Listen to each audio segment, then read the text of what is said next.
Bismillahirrahmanirrahim. Assalamu alaikum, my dear student. Dear student, I am Yasir Mahmood, your physics teacher. Dear student, as you know, we are discussing about chapter number 15, which is of electromagnetic induction.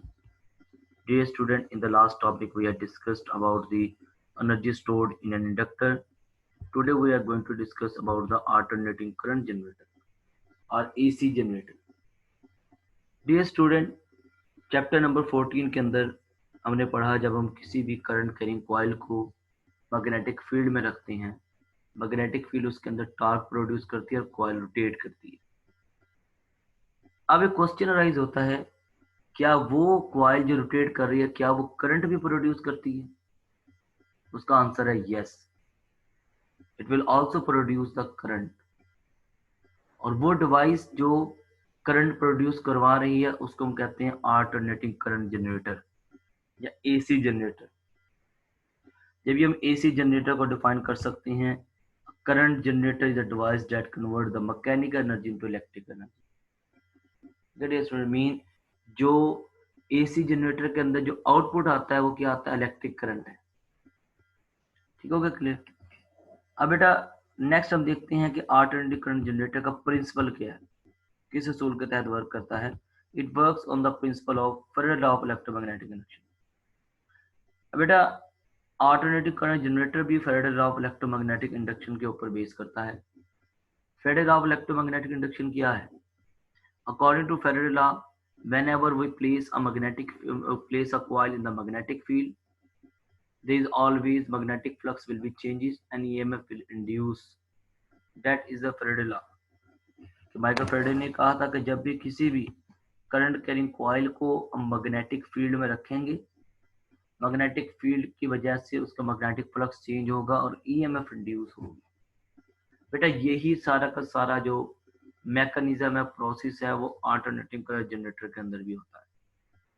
अब हम पहले इसकी construction देख लेते हैं, different parts को discuss कर लेते हैं। ये हमारे पास सर्किट डायग्राम है अल्टरनेटिव करंट जनरेटर। इसमें जो पहला पार्ट है वो जी आर्मेचर।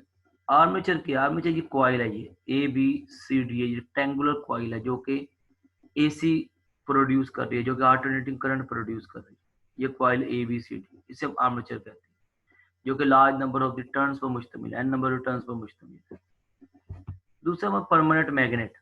ये हमारे पास जो है जो नॉर्थ पोल और साउथ पोल जो शोर है, ये परमानेंट मैग्नेट है। और आप देखें कि इसकी इनर सरफेस जो है कर्व सरफेस है, ये इसे कहते हैं concave shape. Concave shape magnet है। अब कनकेव शेप मैग्नेट क्यों यूज किए हैं यहाँ पर?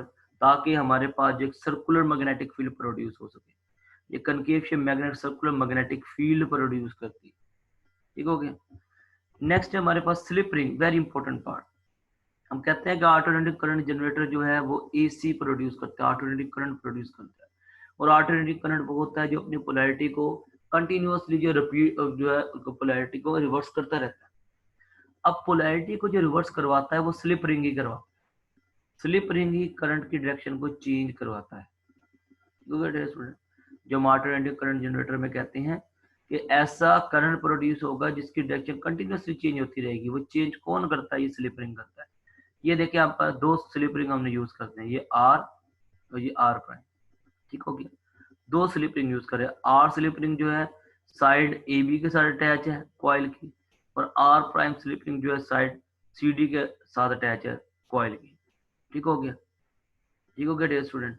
अभी देखें ये दोनों हमारे पास, इनका सेंटर एक ही है, जब इन्हें कोसेंट्रिक रिंग कहा जाता है। उसके बाद कार्बन ब्रुशेस। आप देखें कि ये हमारे पास कार्बन ब्रुशेस नहीं है, एक ये और एक ये, जो कि स्लिप रिंग के साथ अटैच होते हैं, जो फिक्स होती हैं। अब जो हमारे पास जो स्लिप रिंग है ये तो रोटेट करते हैं, लेकिन जो कार्बन ब्रुशेस है ये फिक्स रहते हैं। ठीक हो गया? और बेटा जो हमने लोड अटैच करना होता है, जिसको हमने करंट प्रोवाइड करना है, वो लोड इन कार्बन ब्रुशेस के साथ अटैच किया जाता है। आप देखिए जैसे दो तारें निकल रही हैं, एक तार ये है और एक तार ये है। हम इन दोनों तारों को जो लोड के साथ अटैच कर देंगे। मतलब अगर हमारे पास गैल्वानोमीटर लोड है, हम उसमें देखना चाहते हैं करंट प्रोड्यूस हो रहा है नहीं हो रहा, तो हम क्या करेंगे कि ये दोनों तारें जो है जो कार्बन ब्रुशेस के साथ अटैच है, इसको गैल्वानोमीटर के साथ अटैच कर देंगे। ठीक हो गया डियर स्टूडेंट? डियर स्टूडेंट ये हमारे पास डीपली इसके पार्ट्स के बारे में था। अब आते हैं इसकी वर्किंग के ऊपर, ये वर्क कैसे करता है। अब डियर स्टूडेंट, जैसा कि मैंने अभी आपको बताया कि जो आउटपुट होता है जनरेटर का वो इलेक्ट्रिक करंट होता है। अब जो इसकी वर्किंग किस तरह होती है कि हमारे पास एक रेक्टेंगुलर कॉइल है, या आप देख सकते हैं ए बी सी डी। इस रेक्टेंगुलर कॉइल को मैग्नेटिक फील्ड में रखा हुआ है, हमारे पास मैग्नेटिक फील्ड है। अब हम क्या करेंगे, हम इस जो रेक्टेंगुलर कॉइल है इसको रोटेट करेंगे एंटी क्लॉकवाइज। एंटी क्लॉक में रोटेट करेगा about this Z axis with the angular velocity omega के साथ इसको रोटेट के करवाया जाएगा। साथ इसके साथ ये दो रिंग्स अटैच है, R1 R और R प्राइम, और साथ ये हमारे पास जो कार्बन ब्रशेज है, ये दोनों ये और ये, ठीक हो गया। अब जो रिंग R और R प्राइम है वो स्लाइड करेंगे against the stationary carbon brushes. ये R और R प्राइम दोनों रिंग जो है ये क्या करेंगे, इस स्टेशनरी कार्बन ब्रशेज के अगेंस्ट स्लाइड करेंगे, ठीक हो गया। अब ये स्टूडेंट हमने करना क्या है, हमने यहाँ पर जो इंड्यूस ईएमएफ है जो कॉइल को रोटेट करने से प्रोड्यूस हो रही है, हमने उसकी वैल्यू को कैलकुलेट करना है। अब देखिए कॉइल को अगर हमने इंड्यूस ईएमएफ कैलकुलेट करनी है तो चार साइडें हैं इसकी, A B B C C D D ए।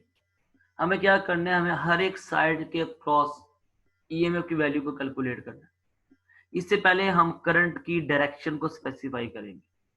अब बेटा देखें कॉइल एंटी क्लॉक में रोटेट कर रही है, जब एंटी क्लॉक पर रोटेट करेगी साइड ए बी जो है उसकी डायरेक्शन होगी into the paper, into the paper की डायरेक्शन होगी। और अगर राइट एंड अप्लाई करें तो करंट की डायरेक्शन क्या हो जाएगी, करंट की डायरेक्शन हो जाएगी डाउनवर्ड, ठीक हो गया। अभी हम देखेंगे भी, मैं आपको एक वीडियो एनिमेशन भी दिखाऊंगा जिससे आपको और ज्यादा क्लियर हो जाएगा करंट की डायरेक्शन डाउनवर्ड किस तरह हो, ठीक हो गया। अगर आप सिंपली आप यूं भी देख सकते हैं कि क्योंकि हम साइड ए बी को हम जब रोटेट करेंगे एंटी क्लॉकवाइज कर रहे हैं, it is moving into the paper, into the paper move करेगी, तो इसकी जो डायरेक्शन बन जाएगी वो हमारे पास क्या बन जाएगी, करंट की वो डाउनवर्ड बन जाएगी। और साइड सी डी जो है वो हमारे pass out of the paper move करेगी, ठीक है, out of the paper move करेगी या टुवर्ड्स द रीडर मूव करेगी, तो इसकी डायरेक्शन हमारे पास क्या हो जाएगी, इसकी डायरेक्शन हमारे पास अपवर्ड हो जाएगी, ठीक है। क्योंकि यहाँ पर बेटा जेन में रख के हम कॉइल को एंटी क्लॉक में रोटेट कर रहे हैं, क्लॉक वाइज नहीं कर रहे, ठीक हो गया। तो यहाँ पर हमने इसकी दोनों की डायरेक्शन को स्पेसिफाई कर लिया। अब बेटा पहले हम साइड ए बी के क्रॉस जो है इंड्यूस ईएमएफ या मोशन ईएमएफ को कैलकुलेट कर लेंगे। अब बेटा साइड ए बी का क्रॉस मोशन ईएमएफ का फार्मूला क्या है, वीबीएल साइन थीटा, ठीक हो गया। यानी कि वी और बी के दरमियान हमारे पास एंगल है। अब हमने देखना है कि वी और बी के दरमियान एंगल क्या हमारा है।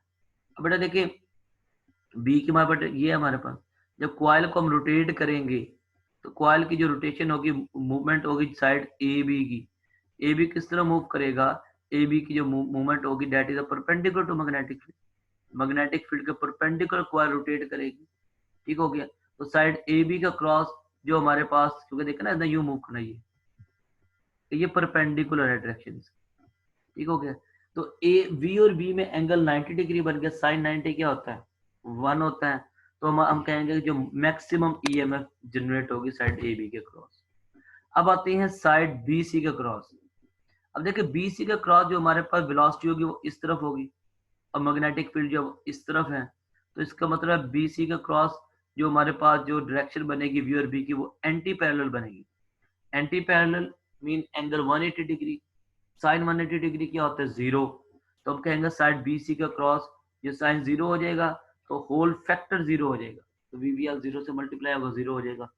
तो हम कहेंगे साइड बी सी का क्रॉस ईएमएफ जनरेट नहीं होगी। अब आते हैं कि साइड हमारे पास जो है सी डी। अब देखिए सी डी का क्रॉस अगेन जो हमारे पास वेलोसिटी है ये हमारे पास अपवर्ड है, ठीक हो गया। और जो हमारे पास मैग्नेटिक फील्ड की डायरेक्शन ये है, तो सी डी पर जो हमारे पास वेलोसिटी और मैग्नेटिक फील्ड के दरमियान जो एंगल बनेगा वो बनेगा 90 डिग्री। तो अगेन सी डी के क्रॉस जो हमारे पास फ्लक्स होगा मैक्सिमम हो जाएगा, ईएमएफ मैक्सिमम जनरेट होगी और motion EMF side C D का क्रॉस हो जाएगी वीबीएल साइन थीटा, ठीक हो गया। अब लास्ट साइड है डी ए। आप देखिए डी ए में जो हमारे पास वेलोसिटी की डायरेक्शन है वही मैग्नेटिक फील्ड की डायरेक्शन है, यानी कि पैरेलल हो गए। पैरेलल हो गए तो एंगल क्या हो गया 0 डिग्री, साइन 0 क्या होता है 0। तो इसका मतलब ये हुआ कि डीए के क्रॉस भी हमारे पास ईएमएफ जनरेट नहीं होगी।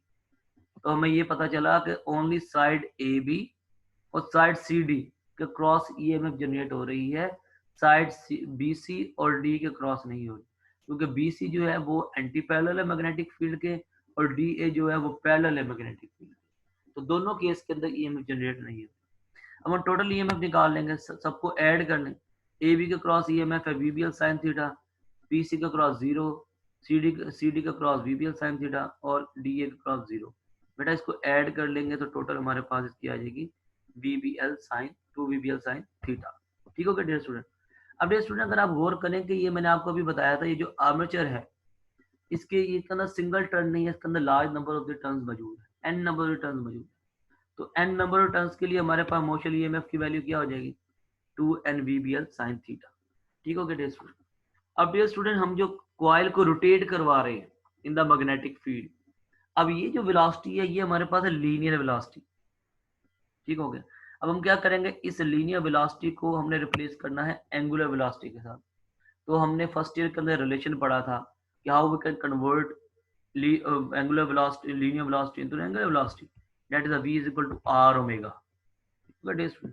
फर्स्ट ईयर के अंदर चैप्टर नंबर 5 में हमने ये एक्सप्रेशन पढ़ा था, ड्राइव भी किया था हमने। अब बेटा यहाँ पर v की जगह वैल्यू पुट कर दें तो बन जाएगा 2n r omega bl sin theta. अब मैं इसको थोड़ा एडजस्ट कर लेता हूँ, किस तरह, मैं इस ओमेगा को बाहर ले आता हूँ, यहाँ पर 2 की जगह पर 2 को अंदर ले जाता हूँ, इधर b को भी अंदर ले जाता हूँ, तो इधर l को भी अंदर ले जाता हूँ, क्या बन जाएगा हमारे पास 2rl अंदर आ जाएगा n omega b sin theta. अब 2rl क्या है बेटा, ये हमारे पास कॉइल है।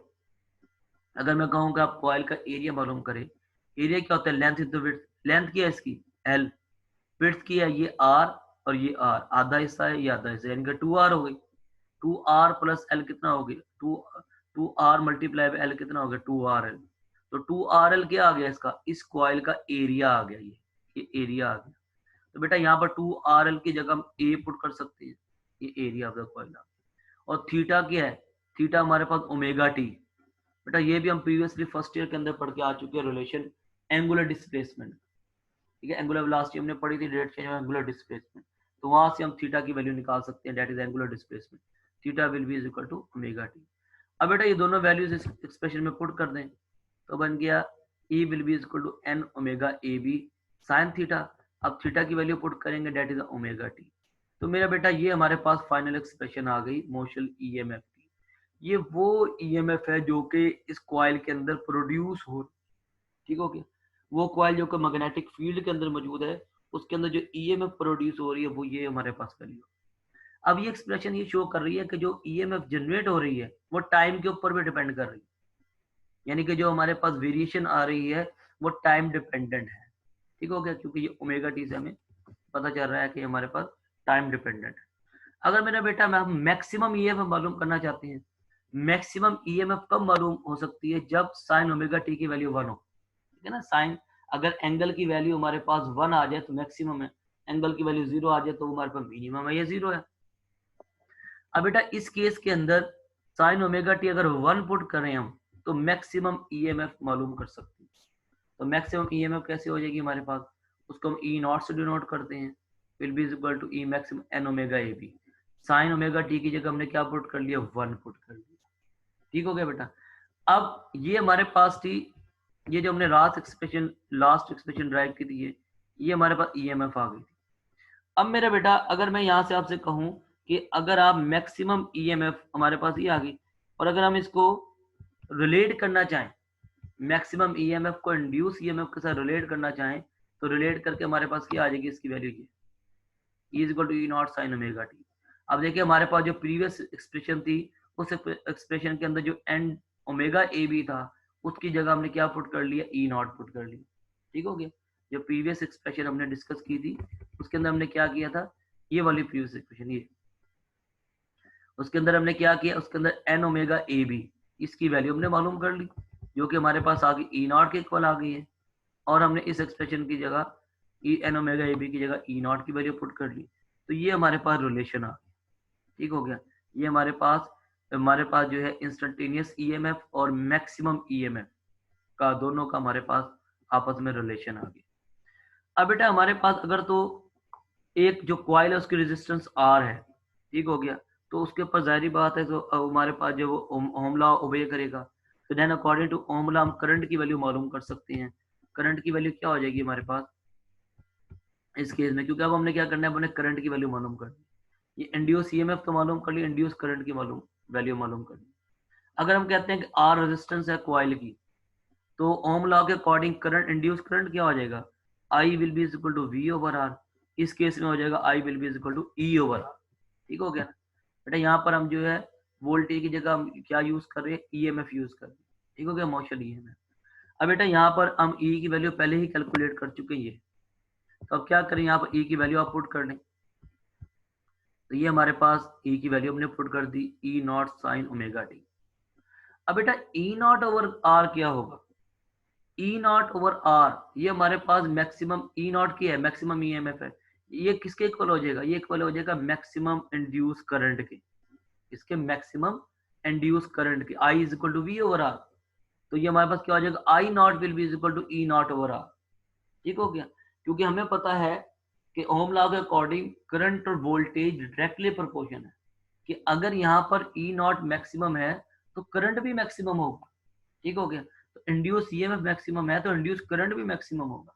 तो यहाँ पर ई नॉट ओवर आर की जगह हम पुट कर लेंगे बेटा आई नॉट, ये हमारे पास आ गया। तो ये मैंने आपको E naught over R is equal to I naught. तो बेटा ये हमारे पास आ गई इंस्टेंटेनियस करंट की एक्सप्रेशन। ठीक हो गया। प्रीवियसली जो तो हमारे पास इक्वेशन नंबर 1 थी वो थी इंस्टेंटेनियस डिस्प्लेसमेंट की इक्वेशन। ठीक हो गया, जिसमें हमने कहा था E is equal to E naught sine omega T, और ये आ गया इंस्टेंटेनियस करंट की इक्वेशन। ठीक हो गया, ईएमएफ की वैल्यू भी हमने निकाल ली, करंट की वैल्यू भी हमने निकाल ली। हमने ईएमएफ जो हमने निकाला इंड्यूस ईएमएफ को, उसको हमने मैक्सिमम ईएमएफ के साथ भी कंपेयर कर लिया। इसी तरह जो हमने इंड्यूस करंट निकाला उसको भी मैक्सिमम करंट के साथ कंपेयर कर लिया। अब बेटा ये हमारे पास दो इक्वेशंस आ गई। अब ओमेगा क्या है, एंगुलर स्पीड है। अगर ओमेगा एंगुलर स्पीड है तो ओमेगा को हम लिख सकते हैं, omega will be equal to 2 pi F. F की फ्रीक्वेंसी है। ठीक हो गया डियर स्टूडेंट, क्योंकि एक जब कॉइल रोटेट करेगी, अगर वो सर्कल में रोटेट कर रही है तो वो 360 डिग्री बनाएगी एंगल 2 पाई रेडियन, और उसकी जो फ्रीक्वेंसी होगी वो कितनी होगी, एफ हो। तो क्या बन गया 2 पाई एफ। अब बेटा यहाँ पर ओमेगा की जगह 2 पाई एफ भी पुट कर सकती हैं। तो इक्वेशन नंबर 1 2 क्या हो जाएगी, जो E will be equal to E naught sine omega T की जगह ओमेगा की जगह क्या आ गया 2 पाई एफ। इसी तरह मेरा बेटा ये इक्वेशन नंबर 2 है, इसके इसमें भी हम ओमेगा की जगह 2 पाई एफ पुट कर देंगे। तो बेटा इक्वेशन नंबर 2 क्या बन गई, तो ओमेगा की जगह हमने 2 पाई एफ पुट करना, ये भी हमारे पास 2 पाई एफ बन। ठीक हो गया, तो इन टर्म ऑफ फ्रीक्वेंसी हमारे पास ये दोनों इक्वेशनें आ गई। हमारे पास ईएमएफ की इक्वेशन भी आ गई इन टर्म ऑफ फ्रीक्वेंसी, हमारे पास करंट की इक्वेशन भी आ गई, इंड्यूस ईएमएफ की इक्वेशन भी आ गई और इंड्यूस करंट की इक्वेशन भी आ गई। ठीक हो गया डियर स्टूडेंट, क्लियर हो गया यहाँ तक। अब डियर स्टूडेंट मैं आपको एक वीडियो के जरिए इसकी जो वर्किंग समझाता हूँ कि इसकी वर्किंग हमारे पास कैसे हो, कैसे ये वर्क करे। ठीक हो गया डियर स्टूडेंट। अब डियर स्टूडेंट ये हमारे पास है जनरेटर, इसे हम कहते हैं अल्टरनेटिंग करंट जनरेटर। ये हमारे पास एसी जनरेटर है। अब इसकी सारे मैं आपको जो है वीडियो के जरिए इसके तमाम पार्ट्स, वर्किंग प्रिंसिपल, हर चीज आपको बताऊंगा। ये देखिए ये हमारे पास इस तरह कॉइल रोटेट करती है, देखिए कॉइल रोटेट कर रही है ना, साथ साथ हमारे पास ईएमएफ जनरेट हो रही है। इस तरह बेटा कॉइल रोटेट करेगी और ईएमएफ जनरेट होगी। अब बेटा पहले हम इसका जो है वर्किंग प्रिंसिपल हो, जिस तरह मैंने आपको कहा कि इसका वर्किंग प्रिंसिपल बेस करता है Faraday law of electromagnetic induction. Faraday law of electromagnetic induction क्या कहता है, अप टू सम हाउ अगर हम मैग्नेटिक फ्लक्स को चेंज करते हैं तो ईएमएफ जनरेट होगी। यहाँ पर हम क्या करते हैं, हम एक कॉइल ले लेते हैं, कॉइल को गैल्वानोमीटर के साथ अटैच कर देते हैं, एक मैग्नेट लेते हैं, उस बार मैग्नेट लेते हैं, उस बार मैग्नेट को कॉइल के अंदर लेके जाते हैं। तो हम देखेंगे जैसे बार मैग्नेट को कॉइल के अंदर मूव करवाएंगे तो हमारे पास ईएमएफ जनरेट होगी। कैसे, अभी हम इसको वीडियो के जरिए भी देखते हैं। अब देखिए ये मैग्नेट, ये हमारे पास है कॉइल है, ये गैल्वानोमीटर है, और ये हमारे पास है बार मैग्नेट। ठीक हो गया। अब क्या करेंगे, देखिए बार मैग्नेट को जो इसके अंदर लेके जाएंगे, ये देखिए ये ईएमएफ जनरेट हो रही है। देखिए जिस तरह वो बार मैग्नेट जिस जिस तरह कॉइल के अंदर जा रहा है उस तरह हमारे पास जो है ईएमएफ जनरेट हो रही है। ये जो गैल्वानोमीटर है ये डिफ्लेक्शन शो कर रहा है, राइट वर्ड भी और लेफ्ट वर्ड भी। ठीक हो गया, राइट वर्ड भी मूव कर रहा है, लेफ्ट वर्ड भी। जो कॉइल के अंदर गई है, ठीक है ना, बार मैग्नेट कॉइल के अंदर जाएगा तो हमारे पास ईएमएफ मैक्सिमम हो जाएगी। ठीक है, पॉजिटिव में हो जाएगी, बाहर आएगा तो नेगेटिव में हो जाएगी।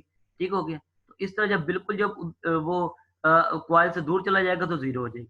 ठीक हो गया डियर स्टूडेंट, क्लियर हो गया। ये हमारे पास जो है, ये देखिए ये हमारे पास जो है। अब इसके पार्ट्स को डिस्कस करते हैं, जो मैंने अभी आपको पार्ट्स बताए।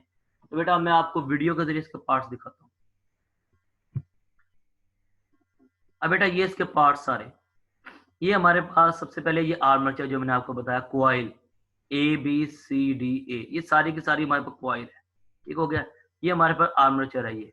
अब बेटा ये आर्मचर इसलिए से कहा गया कि सिंगल टर्न नहीं है, देखिए हमारे पास कितनी मोटी कॉइल है, यानी कि large number of the turns पर मुश्तमिल है। अब बेटा अब इस कॉइल को रोटेट करने के लिए हमने क्या करना होगा, हमें एक मैकेनिकल सोर्स चाहिए होगा, वो ये है शेफ्ट, जिसे हम कहते हैं हैंडल। ये देखिए हैंडल के जरिए क्या होगा, कॉइल को हम रोटेट करेंगे। ठीक हो गया, ये देखा आपने, ये हैंडल है।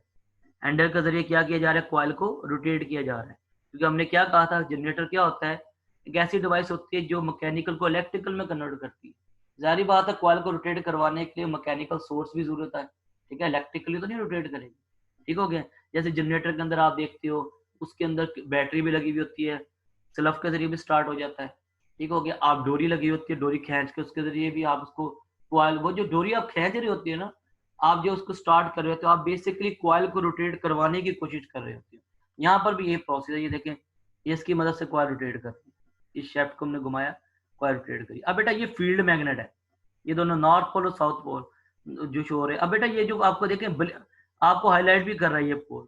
हाईलाइट करने का मकसद क्या है, हाईलाइट करने का मकसद है, देखिए ये हमारे पास इनर सरफेस जो है वो रिफ्लेक्टिंग है, हमारे पास कर्व सरफेस है, कनकेव शेप्ड है, इसे कहते हैं कनकेव शेप मैग्नेट। अब इस कनकेव शेप मैग्नेट हमने क्यों यूज किया, मैंने आपको पहले भी बताया, ताकि सर्कुलर मैग्नेटिक फील्ड प्रोड्यूस हो। देखिए यूं मैग्नेटिक फील्ड प्रोड्यूस होगी, सर्कुलर मैग्नेटिक फील्ड प्रोड्यूस होगी। ठीक हो गया, तो हमारे पास जो है, ये हमारे पास आ गया फील्ड में। अब बेटा ये है इंपॉर्टेंट पार्ट, स्लिप रिंग। ये देखिए ये हमारे पास स्लिप रिंग है, एक ये स्लिप रिंग है, इसे हम S2 कह रहे हैं, एक ये स्लिप रिंग है S1। अब देखिए सारा का सारा जो कॉइल की जो हमारे पास जो है टर्मिनल्स, वो स्लिप रिंग के अंदर मौजूद है। जब जब हमारे पास करंट फ्लो करेगा, स्लिप रिंग के क्रॉस फ्लो करेगा ये। ठीक हो गया, ये अब देखेंगे, आप कॉइल को देखेंगे, कॉइल रोटेट करिए स्लिप रिंग के अंदर, ये आपको नजर आ रहा होगा, ये देखिए कॉइल रोटेट कर, ये दो स्लिप रिंग आ गए। अब है कार्बन ब्रशेस, एक ये है, एक ये है। अब बेटा ये कार्बन ब्रशेस हमारे पास एक ये अटैच है, देखिए ये हमारे पास रिंग 1 के साथ अटैच है, रिंग 2 के साथ अटैच, ये दो कार्बन ब्रशेस। जैसे मैंने आपको बताया था, कार्बन ब्रशेस किया वो स्लाइड करेंगे अगेंस्ट दिस स्लिप रिंग, और जो लोड अटैच किया जाएगा वो कार्बन ब्रशेस के साथ अटैच किया जाएगा। ये देखिए कार्बन ब्रशेस के साथ दो तारें लगी हुई है, ये तार लगी हुई है, एक ये तार लगी हुई है। अब ये दोनों तार हम लोड के साथ कनेक्ट कर देते हैं। यहाँ पर लोड हमने ले लिया जी गलवानोमीटर, ये देखिए कॉइल रोटेट कर रही है और डिफ्लेक्शन हो रही है। ठीक है, कॉइल रोटेट कर रही है, डिफ्लेक्शन हो रही है। ये डिफरेंट पार्ट्स थे हमारे पास। ठीक हो गया, ये डिफरेंट पार्ट्स को हमने डिस्कस कर ली। अब इसके वर्किंग को डिस्कस करते हैं कि AC जनरेटर वर्क कैसे करता है। बेटा सब कुछ आपको क्लियर हो जाएगा। अब बेटा इसकी वर्किंग पे है, आप देखिए कॉइल रोटेट करिए। अब सबसे पहले आर्मेचर को हमने रोटेट करवाना है, मैकेनिकल सोर्स। आप देखिए मैग्नेटिक फील्ड लाइन की डायरेक्शन क्या है, नॉर्थ से साउथ। ठीक हो गया, हमने क्या कहा था, हम कॉइल को रोटेट करवाएंगे, कॉइल की 4 साइड हैं। ठीक है, अब जो क्या होगा, जब कॉइल को रोटेट करवा रहे हैं, मैग्नेटिक फ्लक्स चेंज हो रहा है, ये देखिए हो रहा है ना मैग्नेटिक फ्लक्स चेंज, पॉजिटिव भी जा रहा है, नेगेटिव भी जा रहा है, increasing decreasing increasing decreasing rotate कर रहा है। जैसे हम आर्मेचर को कॉइल को रोटेट कर रहे हैं, तो ये भी साथ साथ हमारे पास मूव कर रहा है। ये स्लिप रिंग है। ठीक हो गया, स्लिप रिंग भी इसके साथ साथ हमारे पास, और ये करंट इसके अंदर जो है हमारे पास जो है EMF की डिफ्लेक्शन शो हो रही है। देखिए ये हमारे पास जो कॉइल को रोटेट करने से हो रहा है। ठीक हो गया, जिस जिस तरह आप कॉइल को रोटेट करेंगे। अब असल चीज क्या है, डायरेक्शन इंड्यूस करंट। जैसे मैंने आपको बताया था कि डायरेक्शन जो है आपको बेस्ट यहाँ से समझ आएगी। अब देखिए डायरेक्शन कैसे हम मालूम करेंगे इंड्यूस करंट की। ये देखिए दो साइड ए बी जो है ना बेटा, देखिए ये हमारे अपवर्ड इनिशियली पहले केस के अंदर वर्टिकल रखी हुई है कॉइल, साइड ए बी जो है वो अपवर्ड है, और साइड सी डी जो है वो डाउनवर्ड है। ठीक है, अब जब ये रोटेट करेगी तो डायरेक्शन हम कैसे बताएंगे, ये देखिए ए बी हमारे पास अपवर्ड आ गई, और ये सी डी जो है हमारे पास क्या है, ये हमारे पास डाउनवर्ड है। ठीक हो गया बेटा, अब हमने क्या करना है, अब हम इसको देखते हैं कि कैसे हमारे पास जो है इसकी डायरेक्शन बताएगी। ठीक, ये देखिए रोटेट कर रही है। यहाँ पर बेटा हमारे पास ए इसको रोटेट करके पूरा ए, पहला हाफ ए इस पॉइंट पे पहला हाफ कंप्लीट हो गया इसका। ठीक हो गया, इस पॉइंट पे पहला हाफ क्या हो गया बेटा, इसका कंप्लीट हो गया हमारे पास। ठीक हो गया, ये हमारे पास जो रोटेट कर रही है। ठीक हो गया बेटा, तो आप देखिए कॉइल रोटेट कर रही है, ये यहाँ पर इसका पहला हाफ कंप्लीट हो गया। अब इसकी डायरेक्शन की तरफ आते हैं। ये देखिए रोटेट कर रही है। अब इसकी डायरेक्शन क्या है, ये देखिए गौर से देखिए, अब आपको नजर आए। अब देखिए मोशन ऑफ कंडक्टर क्या है हमारे पास, ये आउटवर्ड, ये ठीक हो गया। अब बेटा मैग्नेटिक करंट कहाँ से शो हो रहा है, मिडल फिंगर से, इनवर्ड करंट है, ये मिडल फिंगर है जो करंट की डायरेक्शन शो कर रही है। और ये मैग्नेटिक फील्ड है नॉर्थ से साउथ, ये वाली जो फिंगर है हमारी, ये फिंगर हमारे पास शो कर रही है मैग्नेटिक फील्ड को, मिडल फिंगर शो कर रही है करंट को, ठीक हो गया। और जो हमारा थंब है ये शो कर रहा है फोर्स को, ठीक हो गया, कि मोशन किस तरफ हो रही है, फोर्स किस तरफ लग रही है, ये मोशन ऑफ द कंडक्टर, ये हमारे पास आ, ठीक हो गया डियर स्टूडेंट, क्लियर हो गई आपको कि ये सारी की सारी हमारे पास रोटेशन के जरिए देखें, ये रोटेशन के जरिए आपको सही समझ आएगा। ये पहले हाफ के लिए होगी। अगर मैं बेटा आपने दूसरे हाफ के लिए करनी है तो हमारे पास दूसरे हाफ के लिए भी मैं आपको दोबारा ये देखें, ये हमारे पास आ गई। तो बेटा जब ये दूसरे हाफ के लिए आ गया, आप देखें अब जब मैग्नेटिक फील्ड, हमने ये कहा कि जो कॉइल जो है वो out of the paper move कर रही है टुवर्ड्स द रीडर, तो उस वक्त डायरेक्शन क्या होगी, मैग्नेटिक फील्ड की डायरेक्शन वही नॉर्थ से साउथ पोल।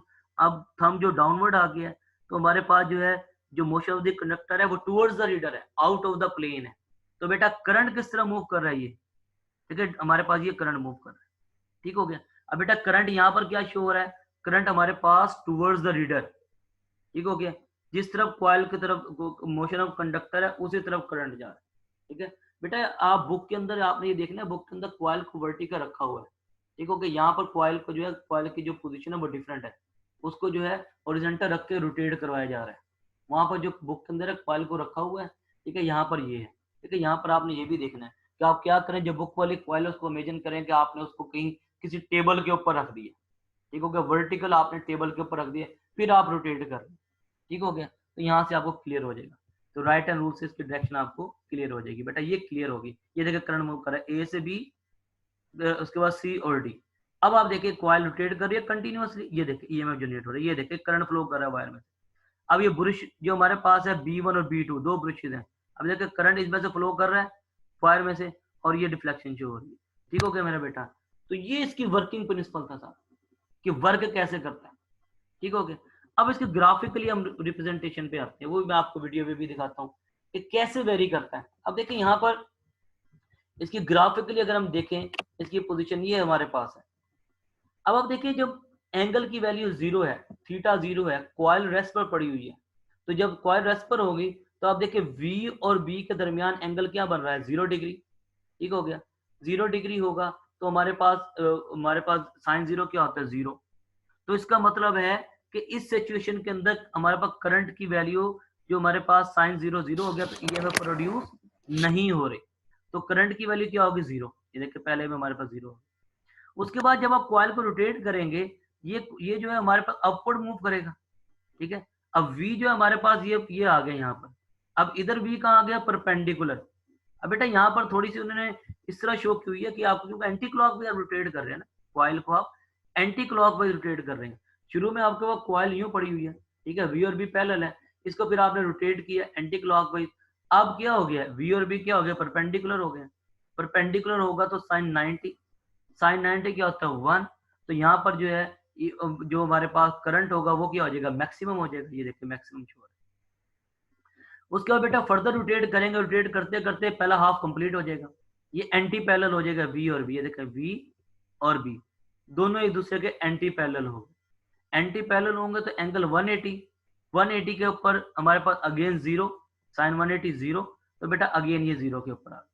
उसके बाद बेटा फर्दर रोटेट करेंगे तो कॉइल जो है मैक्सिमम आ जाएगी डाउनवर्ड, 270 डिग्री बनाएगी ये कॉइल देखिए मैक्सिमम आ गया डाउनवर्ड 270 डिग्री। बेटा साइन 270 क्या होती है, -1, यानी कि मैक्सिमम बट डाउनवर्ड। अब ये -1 की हमारे पास ग्राफ आ गया। फिर रोटेट करते करते उसी पॉइंट पर आ जाएगा जहां से कॉइल ने रोटेट करना स्टार्ट किया, तो 360 साइन 360 0, तो ये हमारे पास कंप्लीट हो गया एक साइड, ठीक हो गया बेटा। समझ आ गई कि आपने कॉइल को रखा, उस कॉइल को आपने क्या किया, एंटी क्लॉक में रोटेट करवाया है, ठीक हो गया। शुरू में V और B दोनों पैरेलल हैं, एंगल 0 है, तो हमारे पास करंट की वैल्यू 0। V और B फिर हमने रोटेट करवाया, तो उसको पहले V और B क्या हो गया, हमारे पास परपेंडिकुलर हो गए, तो एंगल क्या हो गया 90, साइन 90 क्या हो गया 1 हो गया, मैक्सिमम हो गया। फिर हमने फर्दर रोटेट करवाया, 180 डिग्री, ठीक हो गया, फिर क्या हो गया 0 हो गया, फिर फर्दर रोटेट कराया 270 डिग्री एंगल बनाया, 270 270 क्या होता है -1, अगेन मैक्सिमम हो गया बट डाउनवर्ड, फिर फर्दर हमने इन उसको रोटेट करवाया तो उसी पोजीशन पर आ गया। अब ये मेरे बेटा जो एक कंप्लीट जो उसने रोटेशन, ये हमारे पास जो, अब याद रखें फ्रीक्वेंसी का मतलब क्या होता है, number of the vibration in one second, एक सेकंड के अंदर कितनी लूप बन रही है। अब देखिए एक सेकंड के अंदर ये अगर एक लूप बन रही है हम कहेंगे फ्रीक्वेंसी 1 है, एक फ्रीक्वेंसी एक सेकंड के अंदर 2 लूप बन रही है हम कहेंगे फ्रीक्वेंसी 2 है, एक सेकंड के अंदर 3 लूप बन रही है हम कहेंगे फ्रीक्वेंसी 3 है। बेटा पाकिस्तान के अंदर अमूमन जो फ्रीक्वेंसी होती है 50 हर्ट्ज होती है एसी। 50 हर्ट्ज का क्या मतलब है, यानी कि एक सेकंड के अंदर 50 इस तरह की वेव्स बनाएगी, ठीक हो गया। जब कॉइल जब रोटेट करेगी तो एक सेकंड के अंदर 50 इस तरह की वेव्स बनाएंगी। अब बेटा ये मैं आपको ग्राफिकली यहाँ से भी आपको जो है इसको मैं शो करता हूँ इधर भी। अब बेटा यहाँ पर अगेन हम वीडियो एनिमेशन पे आते हैं, अब आपको ग्राफिकल रिप्रेजेंटेशन शो करता हूँ एंड्यूस ईएमएफ जो भी हमने देखा। अब बेटा अभी आप देखिए, ये देखिए अब हमने ये कॉइल रोटेट करिए, देखें ये हमारे पास हमने कॉइल को रोटेशन, ये रोटेशन।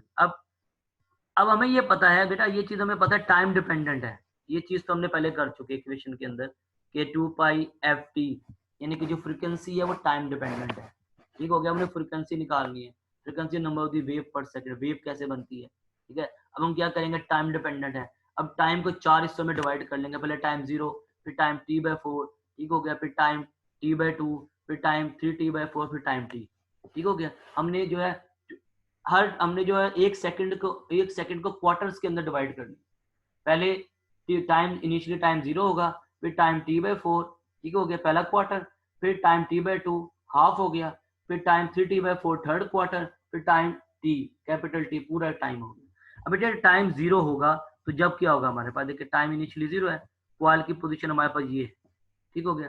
अब बेटा हमारे पास इसके साथ साथ हम इसको ग्राफ भी बनाएंगे, ठीक हो गया। इनिशियली हमारे पास क्या टाइम 0 है बेटा, यहाँ पर अब हम इसको करेंगे, अब देखिए initially no change in flux, ठीक है, फ्लक्स के अंदर कोई चेंज नहीं आ रही क्योंकि टाइम क्या है 0 है। तो बेटा ये साथ साथ हम इसके ग्राफ बनाएंगे, ये इनिशियल पॉइंट आ गई है, देखिए ये इनिशियल पॉइंट शो कर रहा है अभी फ्लक्स 0। अब देखिए जिस जिस तरह रोटेट कर रहा है फ्लक्स की वैल्यू मैक्सिमम होती जा रही है, होती जा रही है, होती जा रही है, होती जा रही है। बेटा देखिए अब यहाँ पर पहला क्वार्टर कंप्लीट हो गया यहाँ पर, ठीक हो गया।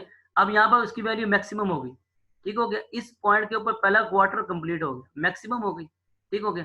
अब बेटा नेक्स्ट क्वार्टर में जब इसको मूव करेंगे अगेन तो क्या होगा, कॉइल दोबारा फिर मूव करेगी यहाँ से हमारे पास दोबारा, फिर अब देखिए क्या होगा, दोबारा डाउनवर्ड आना शुरू होगा। तो अब फ्लक्स की वैल्यू डिक्रीज हो रही है, डिक्रीज हो रही है, डिक्रीज हो रही है, डिक्रीज हो रही है, होते होते जब उसी पोजीशन पर आ जाएगी जिस पोजीशन से स्टार्ट किया बेटा, इस पोजीशन पे आ गई। अब यहाँ पर आधा टाइम हो गया, देखिए t/2 टाइम हो गया हमारे पास, अब आधा टाइम हो गया है, हाफ साइकिल हो गया है। मीन पहले इनिशियली आपने देखा साइड ए भी ऊपर थी, साइड सी डी नीचे थी, अब इसमें आप देखिए साइड ए भी नीचे आ गई है, सी डी ऊपर आ गई, ठीक हो गया। तो इस तरह हमारे पास वेरिएशन आएगी। अब नेक्स्ट इसको अगर हम रोटेट करेंगे फर्दर, आप देखिए फर्दर रोटेट कर रहे हैं, अब अगेन फ्लक्स इंक्रीज होना शुरू हो गया बट डाउनवर्ड, देखिए अब यहाँ पर 273, अब ये हमारे पास 270 डिग्री हो जाएगा, ठीक हो गया बेटा। यहाँ पर थर्ड क्वार्टर पूरा हो गया, टाइम 3/4 पे हमारे पास ये सिग्नल, ये हमारे पास इसकी वेव आ गई, ठीक हो गया बेटा, क्लियर हो गया। अब बेटा इसको फर्दर जब यहाँ से हम रोटेट करेंगे, देखें रोटेट फर्दर कर रहे हैं तो फ्लक्स की वैल्यू दोबारा फिर डिक्रीज होना शुरू होगी, डिक्रीज होते होते होते होते जब टाइम पूरा कंप्लीट हो जाएगा दोबारा फिर 0 पर आ जाएगी, ये देखिए टाइम टी के ऊपर हमारे पास दोबारा फिर 0 पे आ गया। अब देखिए जिस जिस तरह हमने यहाँ से कॉइल को रोटेट करते गए हैं साथ साथ खुद ब खुद इंड्यूस ईएमएफ की ग्राफिकल रिप्रेजेंटेशन भी बनती गई, क्लियर हो गया बेटा। जब टाइम 0 था, ठीक हो गया, उस वक्त हमारे पास कॉइल रेस्ट पर थी, ठीक हो गया, करंट की वैल्यू 0 थी। जिस जिस तरह हम कॉइल को पहले हाफ के अंदर मूव करना स्टार्ट किया, जब पहले क्वार्टर तक पहुंचे, t/4 तक पहुंचे, ये t/4 है, यहाँ पर जो है हमारे पास करंट की वैल्यू मैक्सिमम होगी। फिर t/2 से हमने t/4 से हम जो है हाफ हाफ तक पहुंचे, हाफ टाइम तक पहुंचे, t/2 तक पहुंचे, तो आपने देखा कि हमारे पास क्या होना शुरू हो गया, जो वेव्स है वो डिक्रीज होना शुरू हो गई, यानी कि करंट जो डिक्रीज होना शुरू हो गया। अब बेटा ये पहली यहाँ पर हमारे पास हाफ वेव बन गई, उसके बाद हमने दोबारा जब हाफ वेव बनी आपने देखा कि हमारे पास इनिशियली साइड ए भी ऊपर थी, सी डी नीचे थी, लेकिन जब हाफ टाइम कंप्लीट हुआ साइड ए भी जो है हमारे पास नीचे आ गया, सी डी ऊपर आ गई। फिर हमने दोबारा रोटेट करना शुरू किया, दोबारा फिर हमारे पास रोटेशन के साथ साथ हमारे पास जो ईएमएफ इंक्रीज होती गई। फिर 270 तक जब हमने एंगल तक रोटेट कर लिया तो ये 270 पर आ गई, 3t/4 पे आ गई, और ये हमारे पास जो है नेक्स्ट जो लास्ट दोबारा उसी पोजीशन पर आ गई, टाइम t पर आ गई। तो बेटा इस तरह ग्राफिकली रिप्रेजेंटेशन होती है। देखिए मैंने आपको यहाँ पर एनिमेशन दिखाने का मकसद ये था ताकि आपको क्लियर हो जाए पॉइंट कि कैसे ये वर्क हो रहा है, क्योंकि एसी जनरेटर को समझना बड़ा मुश्किल है। यहाँ पर मैं आपको ये तो आपको समझ आ रही है कि वीआरबी पैरेलल है, यहाँ पर मूव करना शुरू किया। अब देखिए यही चीज हमारे पास थी, इनिशियली कॉइल रेस्ट पर थी, वी और बी पैरेलल हो गए। जब कॉइल को देखा हमने मूव करवाना शुरू किया, पहले क्वार्टर तक मूव किया तो हमारे पास क्या होगी, वो वी और बी एक दूसरे के परपेंडिकुलर हो गए। परपेंडिकुलर हो गए तो करंट की वैल्यू मैक्सिमम हो गई, ठीक हो गई, ये मैक्सिमम आ गई। फिर उसके बाद जब हमने फर्दर रोटेट करवाया, वी और बी एक दूसरे के साथ एंटी पैरेलल आ गए, ठीक हो गया। इस सिचुएशन के अंदर हाफ साइकिल कंप्लीट हो गया, टाइम t/2 के अंदर हाफ साइकिल कंप्लीट हो गया था। जब टाइम हाफ साइकिल कंप्लीट हो गया तो एंगल इस सिचुएशन में कितना बन रहा है, वी और बी के दरमियान, वी और बी के दरमियान एंगल कितना बन रहा है, 180 डिग्री। साइन 180 क्या होता है, जीरो, करंट की वैल्यू क्या होगी, जीरो। फिर हमने फर्दर इस कॉइल को रोटेट कराया, यूं ये रोटेट हो रही है यहाँ, ठीक हो गया। जब रोटेट कराएंगे 270 पर आएगा, ठीक है। 270 के ऊपर एंगल कितना बन जाएगा, टाइम साइन 270 कितना होता है, -1। इसका मतलब है मैक्सिमम है बट डाउनवर्ड। फिर यहाँ से हम रोटेट करते करते दोबारा फिर इसको ये दोबारा इसी पोजीशन पे ले आएंगे यहाँ, फिर क्या हो जाएंगे, फिर दोनों पैरेलल हो जाएंगे अगेन, फिर जीरो, ठीक हो गया। नीचे कॉइल यहाँ पर थी, फिर हमने इस कॉइल को यहाँ से रोटेट किया, रोटेट करके कॉइल यहाँ पर आ गई। फिर हमने इसको फर्दर रोटेट किया तो एंटी क्लॉकवाइज कर रहे हैं ना, फिर कॉइल ए यहाँ पर आ गई, एंटी पैरेलल बन गई। फिर हमने रोटेट किया, कॉइल यहाँ पर आ गई। फिर हमने रोटेट किया, कॉइल यहाँ पर आ गई, ठीक हो गया। इस तरह हमारे पास इसकी रोटेशन होगी। तो बेटा यही मैंने आपको 180 डिग्री के ऊपर, 290 डिग्री के ऊपर, कि 90 डिग्री के ऊपर आप देखिए करंट की वैल्यू मैक्सिमम है, ठीक हो गया। कॉइल जो प्लेन कॉइल का पैरेलल है, अगर कॉइल का प्लेन पैरेलल है तो कॉइल परपेंडिकुलर है मैग्नेटिक फील्ड के, ठीक है। हम कॉइल की बात कर रहे हैं, कॉइल परपेंडिकुलर है। 180 डिग्री के ऊपर जो हमारे पास कॉइल है वो परपेंडिकुलर है डायरेक्शन के, यानी कि उसका जो हमारे पास कॉइल परपेंडिकुलर होगी तो हमारे पास जो है वो उसका प्लेन परपेंडिकुलर है, तो कॉइल क्या हो जाएगी हमारे पास, ये हमारे पास इसकी वैल्यू आ जाएगी, ठीक होगी। तो बेटा तो करंट की वैल्यू डिक्रीज होगी और वो जीरो के इक्वल हो जाएगी। और इसी तरह फिर 270 के ऊपर तो हमारे पास करंट अगेन मैक्सिमम हो जाएगा, लेकिन रिवर्स डायरेक्शन के अंदर, क्योंकि लूप जो है वो पैरेलल होगी मैग्नेटिक फील्ड के, ठीक हो गया बेटा। ये जो है आपने इसको जो है कि मैंने आपको सारा एक्सप्लेन कर दिया। तो एंड पे 360 डिग्री के ऊपर लूप अगेन जो है हमारे पास, लूप बेटा लूप परपेंडिकुलर हो गई है, ठीक है। लूप आपने देखना, एक होती है हमारे पास प्लेन ऑफ द लूप होती है, एक होती है कॉइल, ठीक है। तो हमारे पास यहाँ पर आपने ये चीज देखनी है कि अगर मैंने जब भी आपको ये जो थोड़ा कॉम्प्लिकेटेड है इसकी, जब भी मैंने आपको कहा कि आप इस बात को छोड़ दें कि प्लेन क्या है ये क्या, आप सिंपल याद रखें कि आप कॉइल को रोटेट करवा रहे हैं, कॉइल के दरमियान और कॉइल की रोटेशन के दरमियान, की वेलोसिटी के दरमियान, बी के दरमियान एंगल क्या बन रहा है, ठीक हो गया। आपको इजीली इसकी समझ आ जाएगी, ठीक हो गया। सारी मैंने आपको वीडियो एनिमेशन के जरिए भी दिखा दी, ठीक हो गया my dear student. Okay my dear student, that's it for today's lecture. Dear student कोई मसला कोई प्रॉब्लम हो तो आप जो है इसको डिस्कस कर सकते हैं। ओके डियर स्टूडेंट, अल्लाह हाफिज़।